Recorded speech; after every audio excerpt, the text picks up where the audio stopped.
Halo, kita ketemu lagi di pertemuan yang kedua di ilustrasi desain. Nah, di sini saya bakal ngebahas tentang ilustrasi konvensional yang sebelumnya kita ngebahas apa aja sih yang diperlukan sama ilustrasi gitu, alat-alatnya, kemudian ilustrasi itu seperti apa, itu yang sebelumnya. Sekarang kita bakal ngebahas ilustrasi konvensional. Ilustrasi konvensional ini adalah ilustrasi yang dibikin dengan metode-metode konvensional, kayak metode yang disepakati oleh umum bahwa itu tradisional atau misalnya itu manual, gitu seperti itu. Nah, kita berangkat dari awal perkembangannya dulu. Untuk awal perkembangannya si metode konvensional ini tuh sebetulnya untuk gambar sendiri ya, maksudnya ilustrasi itu turunan dari menggambar. Itu awalnya dari lukisan gua prasejarah. Di situ juga mereka udah mulai gambar-gambar itu ilustratif gitu, maksudnya kayak mereka nyeritain yang ada di sekitarnya seperti apa gitu, terus juga yang organisme yang hidup di sekitarnya seperti apa, seperti itu mereka digambarin di di dinding gua oleh orang-orang prasejarah. Kemudian juga di Mesir kuno ada lukisan-lukisan relief di piramida, yang di situ juga mereka sangat kental dengan isu-isu kerajaan, isu-isu kekuasaan gitu, ngomongin raja, kekuasaan, politik di situ. Kemudian untuk lebih dekatnya, relief di Borobudur juga sebetulnya itu sangat ilustratif ya, di zaman-zaman kerajaan gitu, Majapahit. Nah, kerajaan Majapahit seperti itu. Itu awal perkembangan dari si ilustrasi ini gitu, si bentuk-bentuk ilustrasi atau misalnya gambar ilustratif yang menceritakan kisah dari sekitarnya gitu, menceritakan sebuah kisah gitu di situ. Kemudian, nah ini juga untuk awal perkembangan tekniknya, awal perkembangan teknik dalam ilustrasi itu, sebetulnya si ilustrasi ini tuh adalah ketika kita ngomong ilustrasi ya, gambar ilustrasi itu sangat berkaitan dengan graphic design, yang mana kayak nggak bisa dipisahin sama teknik reproduksi yang bisa diperbanyak gitu. Teknik produksi yang bisa diperbanyak, gitu, cetak berulang-ulang kali gitu. Dan di situ kita bakal fokus di teknik pertama yang digunakan untuk memperbanyak sebuah karya itu di teknik woodcut. Nah, woodcut itu adalah cetak tinggi di medium kayu. Cetak tinggi itu maksudnya kayak kita menghilangkan bentuk-bentuk menghilangkan kayu, bukan nyerut ya, mencukil si kayu ini, dan kemudian kita menonjolkan satu objek seperti ini. Nah, yang kemudian si yang tidak dicukil itu bakal tercetak gitu. Itu namanya cetak tinggi. Yang permukaannya tinggi itu yang dicetak. Nah, untuk perkembangannya sendiri, si woodcutting itu bukan ditemukan ya, kayak pertama digunakan tuh pas zaman tahun 868 Masehi di Cina, dan itu digunakan untuk diaplikasikan pada kitab agama Buddha gitu. Nah, di situ di dalam kitab itu, dalam awal pencetakan si kitab itu menggunakan woodcut seperti itu. Dan kemudian berkembang si woodcut ini, kemudian di abad ke-14 ada Albert Dürer dari Jerman. dia mulai membuat juga karya-karya ilustratif dengan teknik woodcut. Nah, di sini mereka menceritakan suatu kisah tentang kerajaan ya, kerajaan perang di mana waktu zaman abad 14 itu apa namanya, banyak sekali perang, penjajahan dan lain sebagainya gitu. Dan kemudian itu semua juga disambungin sama kayak apa namanya, konsep-konsep ketuhanan, konsep-konsep seperti misalnya agama gitu, keyakinan, keyakinan seperti itu. Dan di sini juga ada bentuk-bentuk fiktif ya, bentuk-bentuk fiksi. Di sini ada contohnya ada naga, ada peri dan lain sebagainya gitu.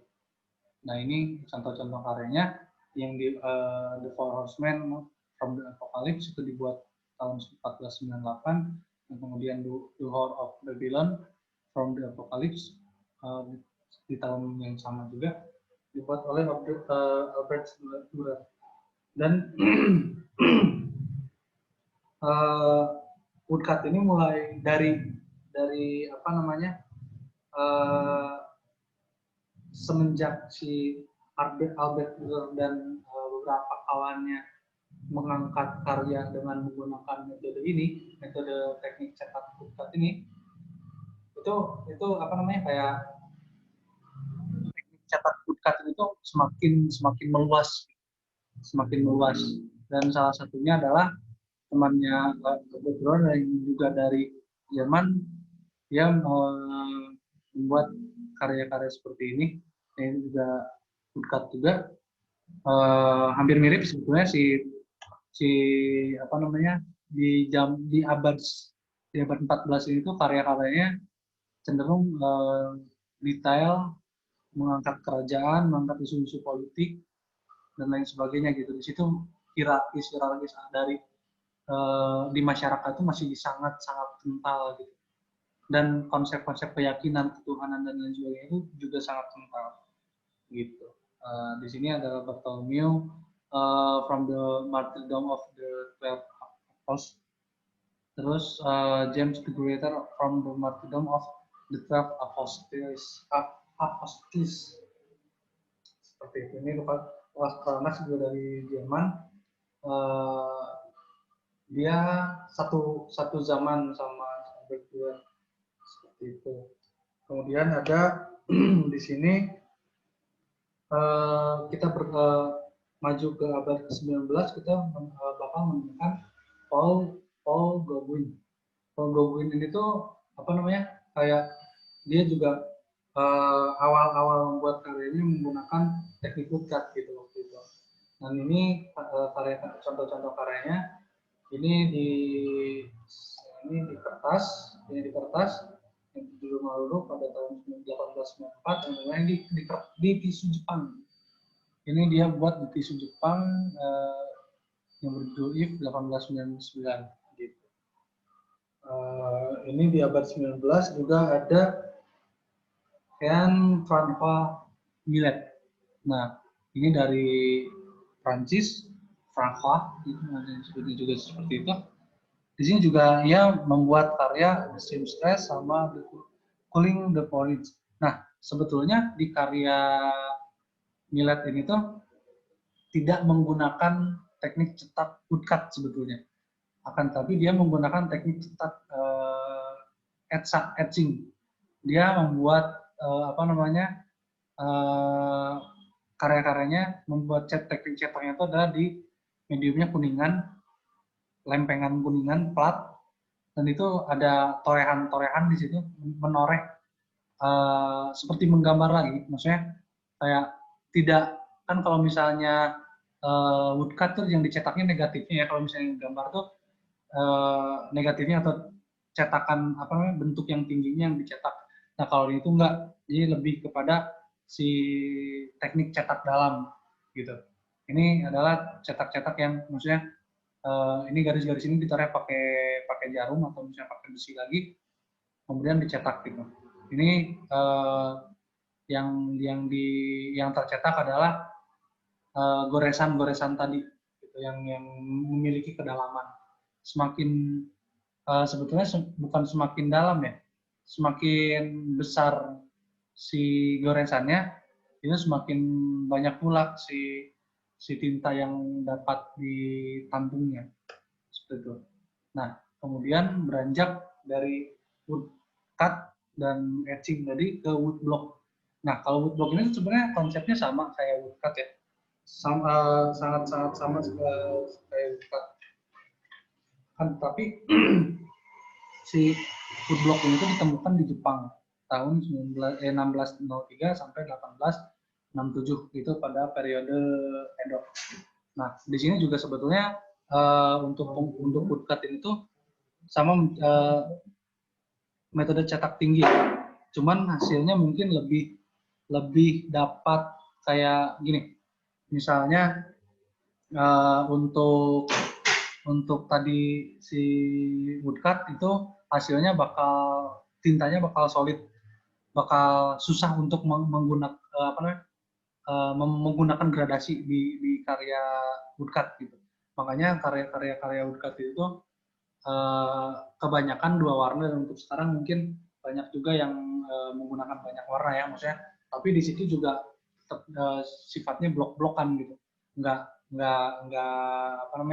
si harmoni antara transisi atau gradasi dari si warnanya tidak bisa ke arah situ gitu.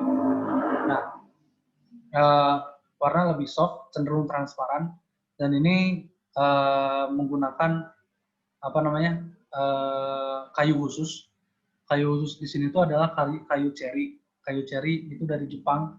Itu susah ditemukan di negara lain karena si serat dan penyerapannya tuh memang penyerapannya kurang. Kemudian seratnya tidak terlalu besar seperti itu. Dan penggunaan alat-alatnya juga sebetulnya untuk woodblock ini lebih banyak ya dibanding woodcut. Kalau woodcut tadi hanya membutuhkan kayu dan cukilan gitu, dan roll atau misalnya bidang datar untuk mewarnainya gitu. Nah, kalau misalnya si woodblock ini tuh membutuhkan setelah diwarna, ini tintanya juga berbeda ya, maksudnya catnya. Kalau untuk woodcut tintanya tinta offset, tinta yang base-nya minyak.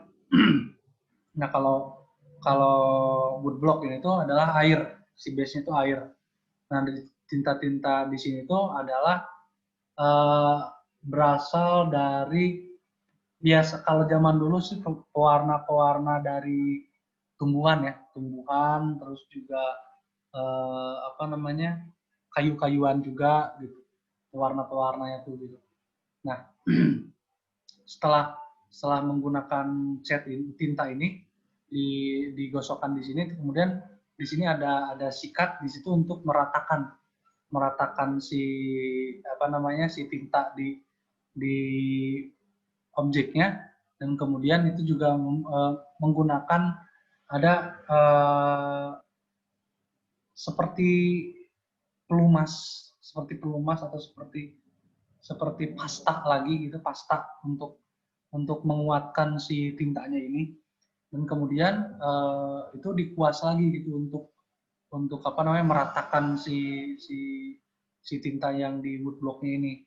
Setelah melalui proses-proses itu, kemudian dicetak ke kertas. Biasanya kertas-kertas Jepang itu lebih tipis, sangat tipis, tapi sangat kuat gitu. Dan teknik cetaknya juga ini menggunakan baren. Di sini namanya baren itu untuk menggosok si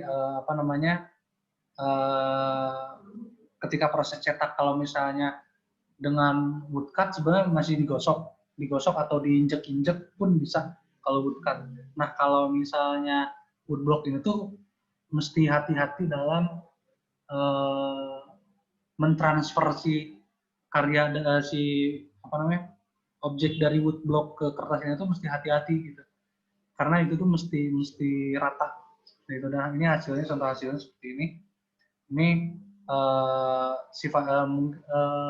terlihat seperti lebih seperti cat air ya sebetulnya.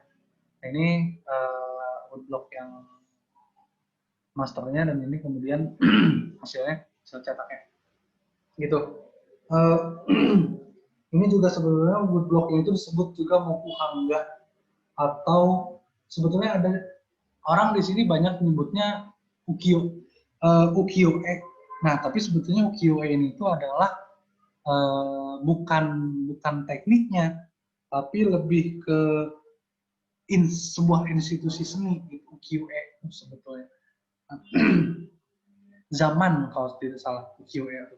Bukan teknik si woodblock ini disebut ukiyo-e, tapi disebutnya adalah mokuhanga kalau di Jepangnya seperti itu. Itu untuk nah ini contoh, ini adalah salah satu seniman woodblock paling terkenal, namanya Katsushika Hokusai. Dia berkarya di periode Edo, zaman Edo di Jepang. Ini contoh karyanya, mungkin kalian juga sering lihat karya ini yang berjudul Under the Wave of Kanagawa. Dibuat tahun 1830, antara tahun 1830 sampai 32, seperti itu. Ini untuk pembahasan pertama mungkin sampai sini, bakal dilanjutkan di video selanjutnya.